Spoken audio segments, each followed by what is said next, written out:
tụi nó là một mà tụi giống tay nhá nó chơi chỉ có chỉ phải gì nào sao như thằng này những cái nào anh nhau hắn là chỉ có chỉ có Mà lo thì anh sẽ chỉ thôi nó trong bậc chính trị được. Kita thì ông đi làm thăm để cho ông sẽ bị như có là họ sẽ bị sữa.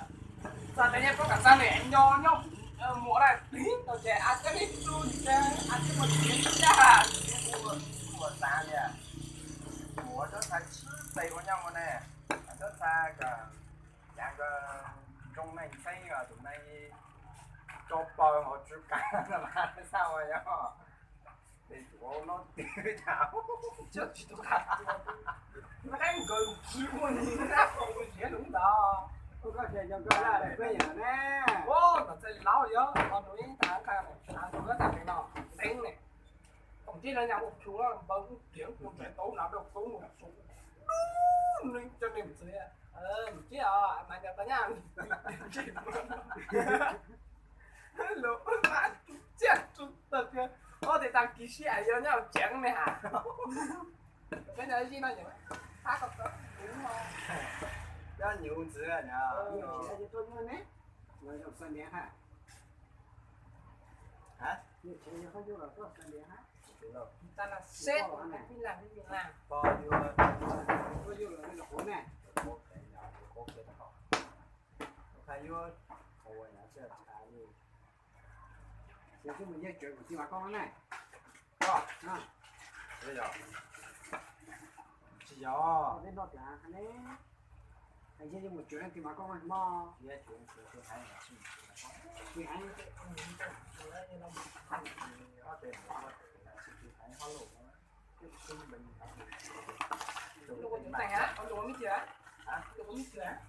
Có nghĩa là mỗi thì hay cho nấu chuyện chứ này ra nấu chuyện chứ tụi này mỗi thì cho còn mấy luôn chứ này giao lưu tinh thần thì đủ lại đó nó có đủ kinh tế rồi thêm bộ phát thì cho còn có luôn đó bây giờ mỗi thì ôi trong để cho nó ôi chơi trong ôi sẵn sai đó nó mặc phân của gì một chỗ cái chỗ thang trong phủ nó là lo là cái chuột mồi là mồi nó Nhưng mà cảnh thiết. Để cho nhanh nhanh xử ra lo cái áo chứ lo mà ăn chừng đó. Mày không phụ lo cái này. Mày đã mất tiền xăng rồi mày đã hứa với tao là mày thích tao mới lên mẹ cho. Chứ cô mà sao thì mua cái nó chỉ cuốn này mà. Nè, ta đã có hạt xin nào chứ ta xin lạnh đấy. Chỉ có cái Quả này đấy là này. tao nó tiếc cái á chỉ mà cũng chưa lấy kiểu sắp buồn lắm mà nào cũng bao cũng sao tôi yêu thì ta cái muốn chỉ cho có đặt tiền mà cả chỉ cảm thấy lòng lỏ cái chỉ tí luật tiền mà không phơi nó tôi cái này Ta đã có ta mấy mồ mà mấy thằng nhá đấy. Và nó ta từ nó từ nó trang không chịu đâu. Nó có chỉ khi mà tàu cửa nó luôn trang chịu. tại sao cái nhà đấy Có như một chi đâu mà đâu mà ui ra ta muốn nói giờ chẳng sai giờ sai nhảy á chúng chú lo rồi cô nào cho tiền đó này này đang cái tình chim ôi chúa ba chú cái là